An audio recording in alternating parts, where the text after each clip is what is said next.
Je vais te révéler quelque chose que très peu de gens osent dire, la paix que tu cherches désespérément à l'extérieur, dans le silence, dans la fuite, dans les relations ou dans le succès. Elle n'a jamais été et ne sera jamais là. Elle est déjà en toi, enfouie sous des couches d'oubli, et aujourd'hui, je vais te donner les 10 clés précises pour la libérer. Ces clés ne sont pas de vagues concepts spirituels, mais des paroles vivantes, éprouvées par des millénaires d'âmes en quête, et chacune d'elles va déverrouiller une dimension de ton être que tu avais peut-être murée. À la fin de cette vidéo, tu ne regarderas plus jamais ton anxiété, ton stress ou ton agitation de la même manière, car tu auras compris que tu portes en toi, dès maintenant, la capacité de vivre dans une forteresse de paix imprenable. Bonjour, bienvenue sur Inspiration Biblique. Je suis profondément heureux de te retrouver ici, dans cet espace dédié non pas à la religion, mais à la rencontre vivante entre un texte sacré et le cœur humain. Je sais à quel point le mot « paix » peut sonner comme une utopie, une promesse lointaine, quand ton quotidien ressemble à un champ de bataille. Mais je suis là pour te dire que ce que tu vas découvrir dans les prochaines minutes va radicalement déplacer les frontières de ta réalité intérieure. Nous n'allons pas simplement énumérer des versets. Nous allons entreprendre une excavation sacrée. Chacun des 10 passages que je vais te présenter est comme un outil spécifique, conçu pour creuser à une profondeur précise dans ton âme. Nous commencerons par des principes de base, essentiels pour stabiliser ton terrain émotionnel. Puis, pas à pas, nous irons plus loin, vers des vérités qui touchent à l'essence même de ton identité et de ta relation à l'infini. Chaque nouveau point ne sera pas seulement une information de plus, il sera une révélation pratique qui construit sur la précédente, t'équipant d'une compréhension plus profonde et d'un pouvoir d'action plus concret. Mon engagement envers toi est le suivant. À la fin de ce voyage, tu auras en main une carte complète, non pour fuir ton monde, mais pour le traverser avec un centre absolument calme. Tu seras capable de reconnaître les sources de ton agitation et d'y appliquer le remède exact, tiré d'une sagesse qui ne passe pas. Prêt à commencer cette descente vers la source? Accroche-toi, car nous partons de la surface pour aller jusqu'au noyau brûlant de la tranquillité éternelle. Numéro 10, Philippiens 4, 6 à 7. La paix qui garde. Ne t'inquiète de rien, mais, en toute chose, par la prière et la supplication, avec des actions de grâce, fais connaître tes demandes à Dieu. Et la paix de Dieu, qui surpasse toute intelligence, gardera ton cœur et tes pensées en Jésus-Christ. Imagine ton cœur comme une cité ancienne, avec des murs et des portes. Maintenant, imagine que l'inquiétude est une armée de pensées assiégeantes qui martèlent ses portes jour et nuit. Le premier mot de ce verset est un ordre de cesser le feu personnel. Ne t'inquiète de rien. Mais comment? L'apôtre Paul ne te laisse pas sans stratégie. Il te donne un processus en 3 mouvements, un rituel sacré de transfert. Premier mouvement, la prière. C'est le moment où tu sors sur les remparts et tu cries ta situation à ton roi. Tu nommes le siège. Deuxième mouvement, la supplication. C'est l'instant où, dans ta vulnérabilité, tu exposes ton besoin précis, ta faiblesse, ta peur de voir la porte céder. Troisième mouvement, le plus révolutionnaire, l'action de grâce. C'est ici que tout bascule. Alors que la bataille fait encore rage, tu commences à remercier. Tu remercies pour la solidité des murs encore debout, pour la présence du roi dans la citadelle, pour les précédentes victoires. Tu changes ton champ de vision du problème vers la provision. Et c'est à ce moment précis, dans cet acte de reconnaissance active, que le miracle opère. La paix de Dieu fait son entrée. Note bien, elle surpasse toute intelligence. Elle n'a pas de sens logique. Elle est absurde pour l'esprit qui calcule les risques. Cette paix ne vient pas renforcer tes propres défenses. Elle devient elle-même la gardienne. Le verbe grec utilisé ici, phroureo, est un terme militaire. Il signifie monter la garde, protéger comme une garnison. Ta paix n'est plus un sentiment passif. C'est une unité d'élite céleste qui prend le contrôle des points d'accès de ta cité intérieure. Ton cœur, le siège des émotions et tes pensées, le quartier général de la stratégie. Tu apprends ici que ton premier travail n'est pas de produire la paix, mais de créer les conditions pour qu'elle puisse assurer sa propre mission de garde. Dès aujourd'hui, face à une inquiétude, ton protocole est clair. Prier, exposer, supplion, demander, rendre grâce, changer de focale. Et observer comment une paix qui défie la logique prend position et tient la ligne à ta place. Mais une fois la garnison en place, une question cruciale se pose. Sur quoi cette paix fonde-t-elle sa stratégie défensive? Sur quoi repose sa confiance absolue? C'est exactement ce que le prochain verset va nous dévoiler, en nous montrant le seul fondement qui ne tremble jamais. Numéro 9, Ésaïe 26, 3, la paille inébranlable. À celui qui est ferme dans ses sentiments, tu assures la paix, parce qu'il se confie en toi. Nous venons de voir la paix comme une force de garde active. Maintenant, Ésaïe nous révèle son combustible, sa source d'énergie permanente. La paix n'est pas un état statique que l'on possède, c'est un flux dynamique que l'on reçoit en continu. Et ce flux est conditionné par un seul paramètre, la fermeté de ta confiance. À celui qui est ferme dans ses sentiments.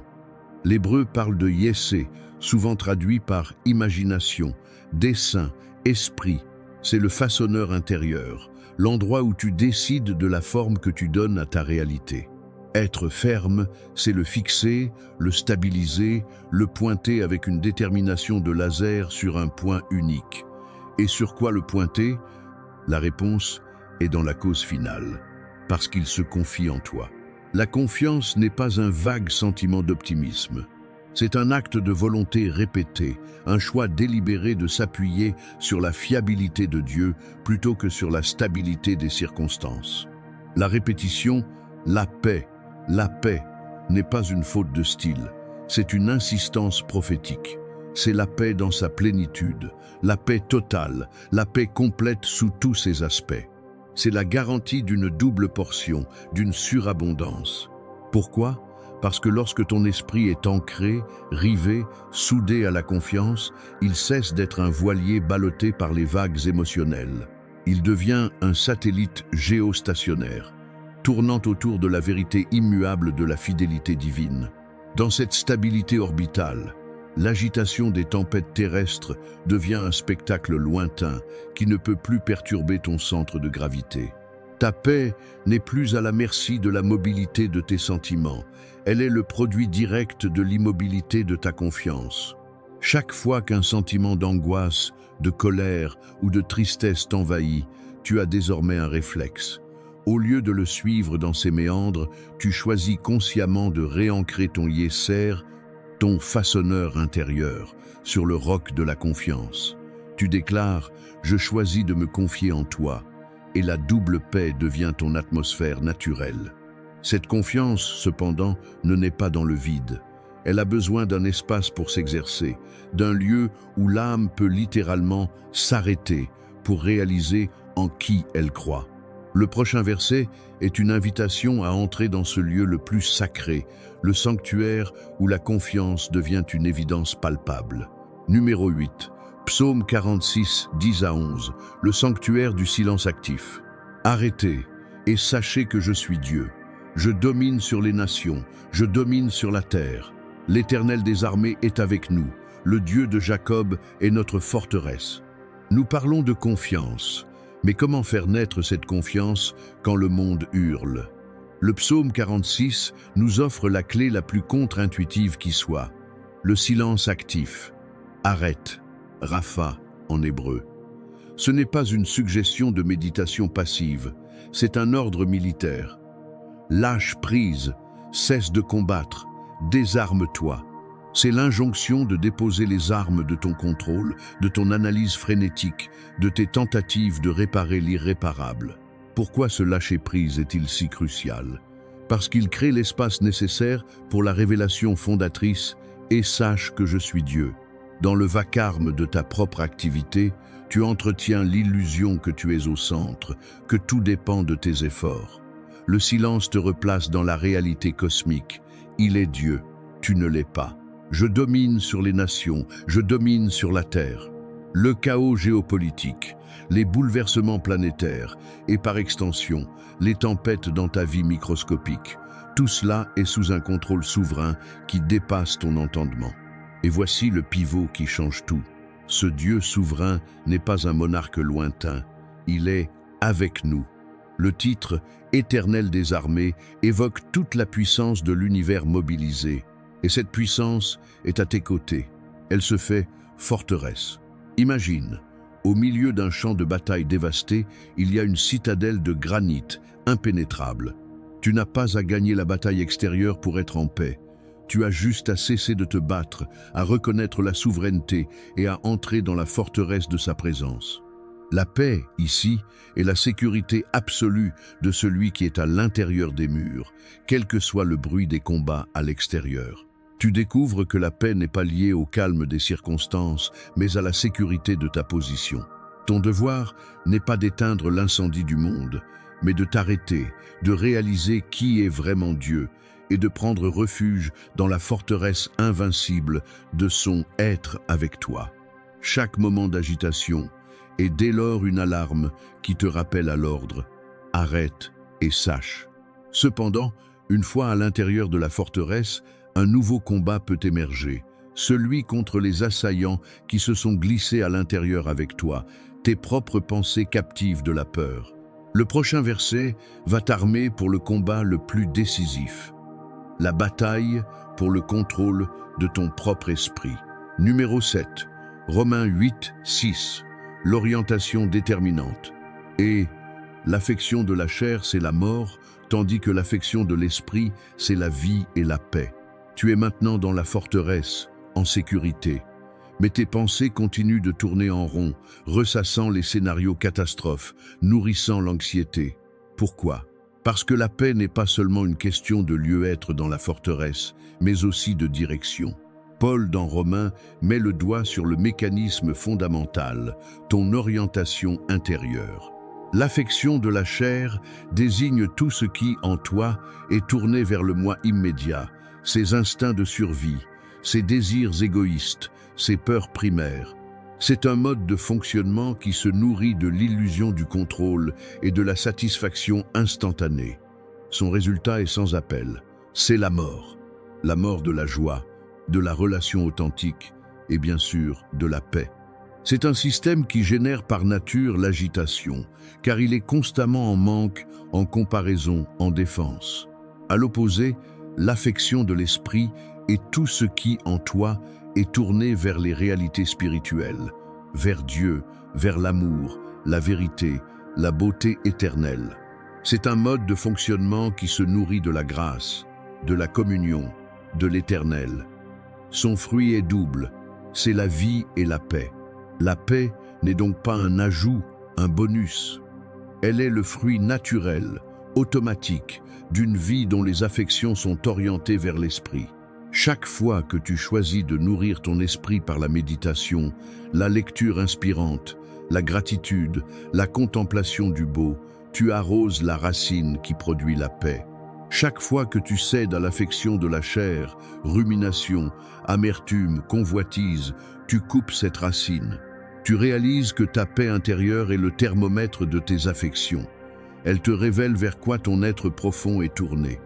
Tu détiens un pouvoir immense, celui d'orienter délibérément tes affections. La paix devient alors une boussole infaillible.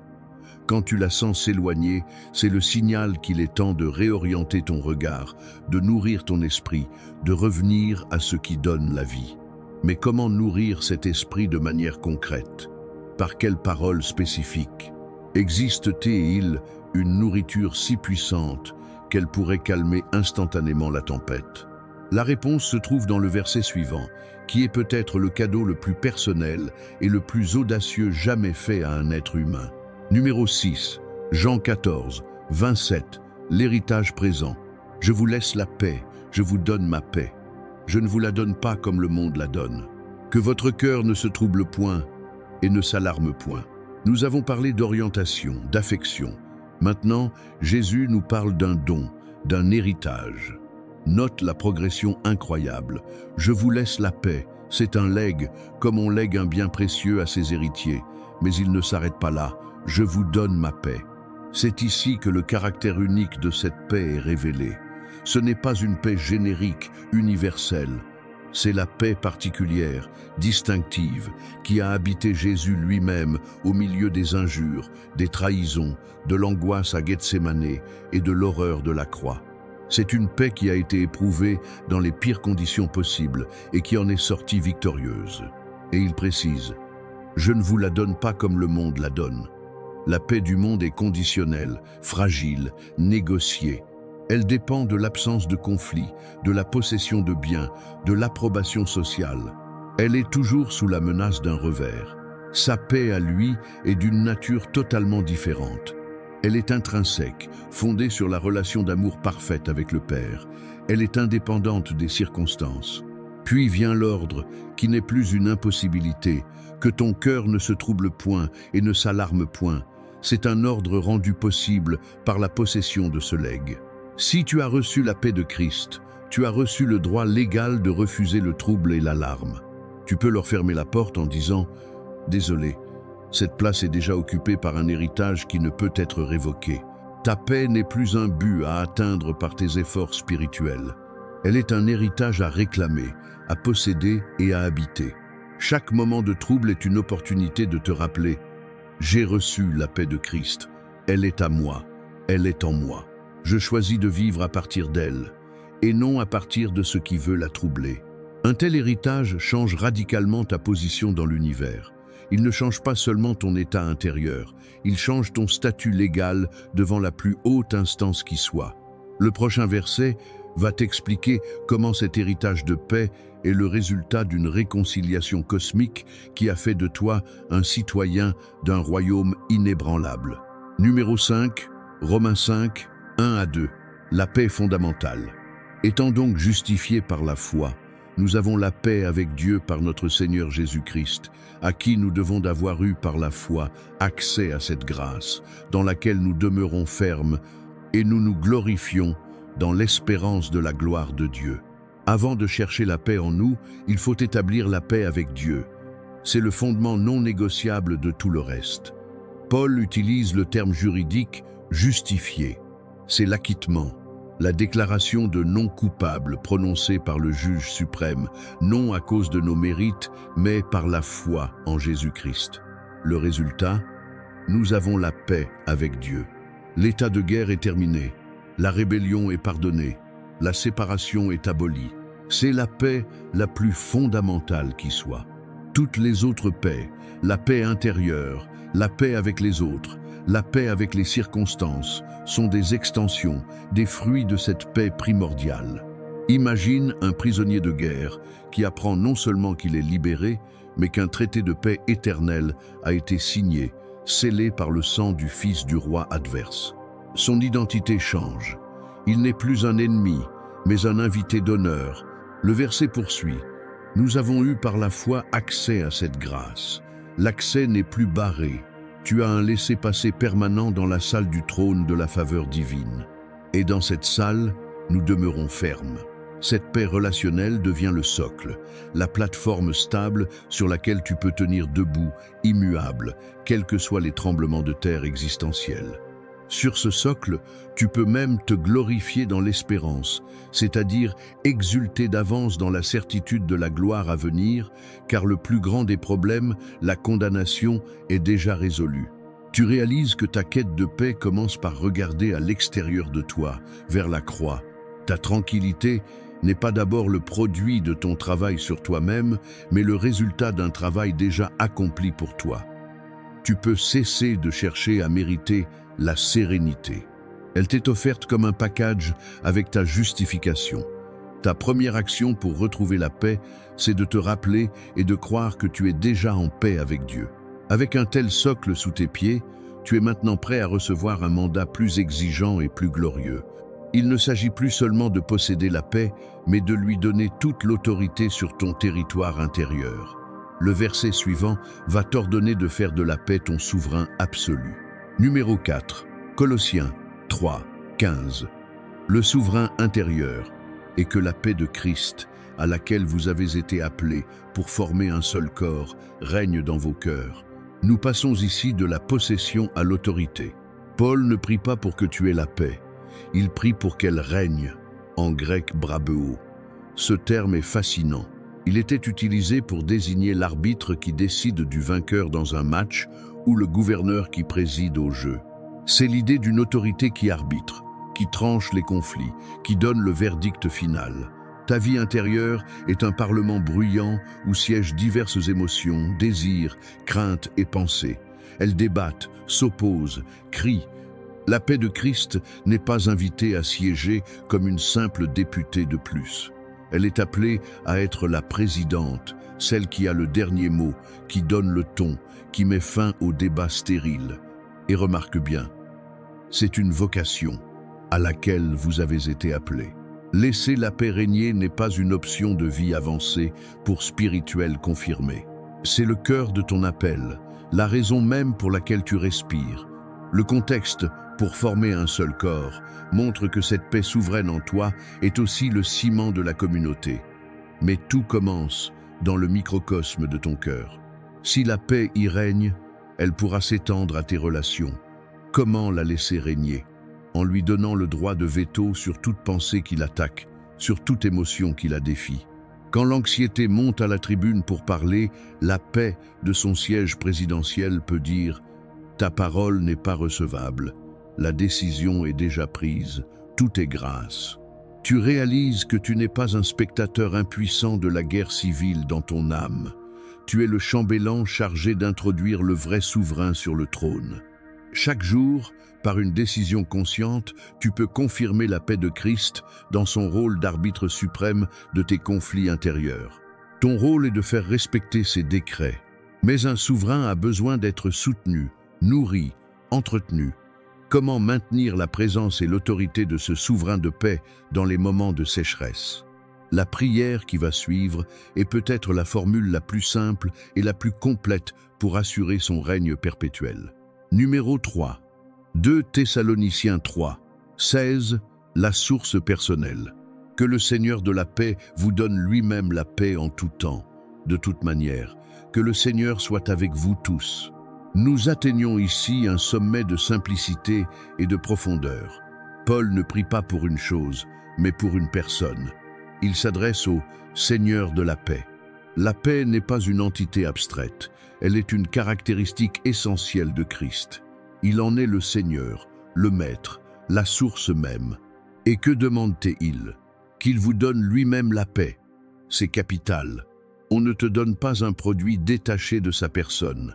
On te donne lui, et en lui se trouve la paix. La paix est un attribut de son être, comme la chaleur est un attribut du feu. Recevoir la paix, c'est recevoir plus de sa présence. C'est une paix relationnelle, incarnée. Les modalités sont totales. En tout temps, chrono, le temps linéaire, tous les moments, bons ou mauvais, et de toute manière, en tout lieu, en toutes circonstances, sous toutes ses formes. C'est l'aspiration à une paix qui s'adapte à tous les climats de ton existence, qui remplit tous les recoins de ton être. Cette prière est un aveu d'impuissance joyeuse. Elle reconnaît que tu ne peux pas générer cette paix par toi-même. Tu ne peux que la recevoir de celui qui en est le propriétaire et le distributeur. Ta part est de te présenter à lui, les mains ouvertes, dans chaque situation, et de dire « Seigneur de la paix, donne-moi toi-même ». Tu découvres la formule ultime contre l'agitation. Ce n'est pas une technique de respiration, utile mais limitée. C'est une invocation. Ton réflexe devient « Seigneur de la paix, viens, donne-moi toi ». Et donc ta paix, maintenant, dans cette situation précise. Tu passes de la quête d'un état à la recherche d'une personne. Cependant, cette personne ne donne pas sa paix à un esprit passif, mais à un esprit actif, engagé dans un combat sacré. Le prochain verset va te révéler le travail de fond que tu dois accomplir pour que la paix puisse régner sans entrave. Un travail de capture et de soumission. Numéro 2. 2 Corinthiens 10, 5. Le combat de la capture. Renversant les raisonnements et toute hauteur qui s'élève contre la connaissance de Dieu, et nous amenons toute pensée captive à l'obéissance de Christ. La paix souveraine a un ennemi mortel, les raisonnements et les hauteurs rebelles dans ton propre esprit. Ces forteresses mentales sont des systèmes de pensée bien établis, des schémas logiques orgueilleux, des arguments sophistiqués qui s'élèvent contre la connaissance de Dieu. Ce sont des pensées comme « Dieu t'a abandonné, tu n'y arriveras jamais, cette situation est sans issue, tu ne mérites pas la paix ». L'apôtre Paul décrit une guerre spirituelle offensive. Il ne s'agit pas de se défendre contre ces pensées, mais de les attaquer pour les renverser. Comment? Par une action précise et violente, amenant toute pensée captive à l'obéissance de Christ. Imagine un flux continu de pensées qui traverse ton esprit. Ton travail est de les intercepter une à la porte de ta conscience, et de les soumettre à un interrogatoire. Cette pensée est-elle obéissante à Christ? Est-elle alignée avec sa vérité, son amour, sa souveraineté? Si la pensée passe le test, elle peut entrer et contribuer à la paix. Si elle échoue, si elle est basée sur la peur, le mensonge, l'orgueil ou la condamnation, elle doit être faite captive. On l'enchaîne, on la neutralise, on lui retire tout pouvoir. On ne la laisse pas divaguer librement et empoisonner l'atmosphère. Ce travail est incessant, c'est la discipline du portier de ton âme. Tu réalises que la paix n'est pas l'absence de pensées négatives, mais la présence d'une autorité qui les maîtrise. Tu deviens actif dans la gestion de ton propre esprit. Chaque pensée n'est plus une fatalité, mais une opportunité d'exercer ton autorité en Christ et de renforcer le règne de la paix par l'obéissance. Ce combat, pourtant, peut être épuisant si on le mène sans une vision plus large, sans une espérance qui donne un sens à l'effort. Le tout dernier verset, que j'ai réservé pour la fin, est celui qui va te donner la force de tenir dans ce combat quotidien. C'est le verset qui parle non pas de la paix elle-même, mais de la certitude qui la rend possible même au bord du gouffre. Numéro 1. Psaume 27, 13 à 14. L'espérance qui soutient tout. J'aurais perdu courage si je n'avais cru que je verrais la bonté de l'Éternel dans la terre des vivants. Espère en l'Éternel. Sois ferme, que ton cœur s'affermisse. Espère en l'Éternel. Nous arrivons au noyau, à l'essence de tout. David est dans une détresse si noire qu'il frôle l'effondrement. Son courage est sur le point de se briser. Quel est le seul fil qui le retient de tomber dans l'abîme du désespoir? Sa foi en une réalité future, mais surtout visible et tangible, que je verrai la bonté de l'Éternel dans la terre des vivants. Pas après la mort, dans un ciel éthéré, ici, sur cette terre, dans le concret de son histoire. Sa paix ne repose pas sur l'ignorance de la souffrance, mais sur la certitude absolue que la bonté de Dieu aura le dernier mot et qu'il en sera le témoin oculaire. Cette certitude devient la plateforme à partir de laquelle il peut se parler à lui-même et à nous, avec une force prophétique qui traverse les siècles. Il se commande à lui-même et nous commande « Espère en l'Éternel ». L'impératif est répété, comme un double coup de marteau pour enfoncer cette vérité dans le bronze de l'âme. Sois ferme, que ton cœur s'affermisse. La fermeté n'est pas un don magique, c'est une construction volontaire, brique par brique, sur le fondement de l'espérance. La paix ultime, la paix qui survit à tout, est donc une paix eschatologique. Elle est ancrée dans la fin de l'histoire. Elle sait que, peu importe les chapitres douloureux que tu vis actuellement, l'histoire se termine bien et la bonté de Dieu sera manifestée de manière indéniable. Cette espérance n'est pas un opium qui endort, mais un cordial qui redonne des forces pour le combat quotidien de la foi. C'est l'assurance que ton labeur pour la paix, prier, faire confiance, arrêter, orienter tes affections, capturer tes pensées, n'est pas vain. Tu es en train de collaborer avec une bonté qui est déjà en marche pour se révéler. Tu comprends que la racine de toute paix est l'espérance. Quand tout semble perdu, quand le découragement te guette, ton ultime recours n'est pas de chercher à ressentir la paix. C'est de choisir activement d'espérer en la bonté visible et future de Dieu. En faisant cela, tu affermis ton cœur, et dans ce cœur affermi, la paix trouve sa demeure la plus solide. Ta quête se termine là où elle a commencé, non pas en toi, mais dans la fidélité de celui qui a promis sa bonté. Voilà, 10 portes. 10 dimensions d'une même réalité incroyable. La paix n'est pas un trésor perdu qu'il faut retrouver, mais un jardin secret qui est déjà à toi et que tu apprends maintenant à cultiver, à protéger et à laisser fleurir. De la paix qui monte la garde à la paix qui règne en souveraine, de la paix reçue en héritage à la paix défendue par le combat des pensées, jusqu'à la paix fondée sur l'espérance indestructible, chaque verset t'a équipé d'une compétence nouvelle, d'une perspective plus profonde. Je t'invite à ne pas laisser cela être une simple information. Prends un de ces versets, celui qui a le plus vibré en toi, et fais-en ton compagnon pour la semaine. Écris-le sur un papier, mets-le en fond d'écran, murmure-le le matin. Laisse cette parole creuser en toi, jusqu'à ce qu'elle devienne plus réelle que le bruit du monde. Si ce voyage t'a apporté de la clarté, de l'espérance ou simplement un moment de répit, alors fais-le savoir. Like cette vidéo, cela aide à proposer cette lumière à d'autres. Abonne-toi à Inspiration Biblique et active la cloche pour ne manquer aucune de nos rencontres, car nous explorons chaque semaine les profondeurs de ce texte sacré pour en extraire des perles de vie pratiques.